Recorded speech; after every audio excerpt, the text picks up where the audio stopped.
Pastor, à luz da Bíblia, a mulher pode pregar a palavra de Deus? Quer dizer que essa é a pergunta que mais está recorrendo aí? Essa é. Pois bem, então vamos entender. Você vai encontrar mulheres sendo usadas por Deus no Antigo Testamento e mulheres sendo usadas por Deus no Novo Testamento.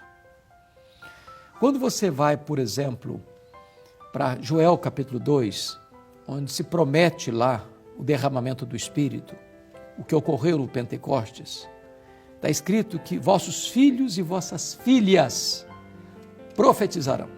O que é profetizar?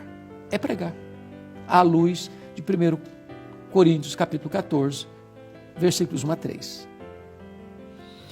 Se você perceber, lá em Lucas capítulo 8, a partir do verso 3, as mulheres da Galileia, e são citadas por nome 3 delas, Maria Madalena, Joana e Susana, e muitas outras, sustentaram financeiramente o ministério de Jesus no seu trabalho itinerante pelas cidades da Galileia. Eram 204 cidades.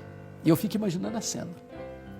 Jesus mais 12 apóstolos, 13 pessoas, 3 mulheres citadas pelo nome, 16 pessoas, mas muitas outras, eu não sei quantas são muitas outras. Vamos imaginar que o grupo todo seja 40 pessoas, cidade em cidade, cidade em cidade. Eu acho que elas iam bancando, passando Pix, fazendo transferência, cobrindo todas as despesas. Quando Jesus disse que subiria para Jerusalém para ser crucificado, para ressuscitar ao terceiro dia, essas mulheres foram com Jesus. Quando Jesus foi crucificado, só tinha o apóstolo João lá, mas essas mulheres estavam lá. Quando Jesus foi sepultado, está lá em Lucas 23, 54, 55, que essas mulheres estavam no sepultamento vendo onde e como Jesus foi sepultado. No primeiro dia da semana não foram os apóstolos, nem os homens, foram essas mulheres que foram ao sepulcro. O túmulo estava aberto, elas entraram, o túmulo estava vazio, elas saíram, um anjo perguntou para elas: o que vocês vieram fazer aqui? Procurar entre os mortos aquele que está vivo. Ele não está mais aqui não, ele ressuscitou. Ide dizer aos seus discípulos e a Pedro que ele irá adiante de vós para Galileia, lá o vereis como ele vos disse. Essas mulheres foram as primeiras testemunhas da ressurreição, essas mulheres foram as primeiras pregadoras da maior notícia do mundo: Jesus ressuscitou. Mas mais, essas mulheres estavam com os discípulos quando Jesus ascendeu aos céus no Monte Olival. E essas mulheres ouviram o que Jesus disse: permanecei na cidade até que do alto sejais revestidos de poder. Essas mulheres faziam parte dos 120 discípulos que estavam no cenáculo. Quando eles se reuniram, os apóstolos, Maria, os filhos outros de Maria, essas mulheres, eram 120 ao todo, oraram, perseveraram, unânimes em oração, 10 dias. No primeiro dia da semana, no dia de Pentecostes, o Espírito Santo foi derramado sobre eles e todos ficaram cheios do Espírito Santo, inclusive essas mulheres. E diz a Bíblia que todos começaram a falar em outras línguas as grandezas de Deus. Essas mulheres, cheias do Espírito Santo, estavam falando das grandezas de Deus.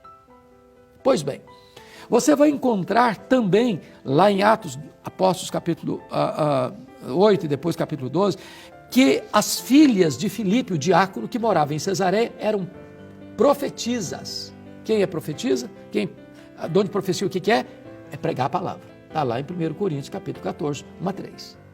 Combinando com 2 Timóteo capítulo 3, versos 16 e 17.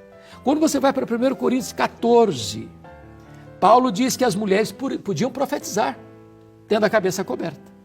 Então, a grande comissão, Tiago, foi dada não só para os homens, foi dada para o ser humano. Todos aqueles são salvos pela graça. Uma das doutrinas gloriosas da reforma protestante do século XVI é o sacerdócio universal dos crentes. Só os homens receberam o sacerdócio? Só os homens estão dentro da grande comissão? Sim, as mulheres podem pregar. O que nós não defendemos é a ordenação feminina, mas nós defendemos que as mulheres podem e devem pregar. Elas são embaixadoras desta grande notícia, que Jesus ressuscitou.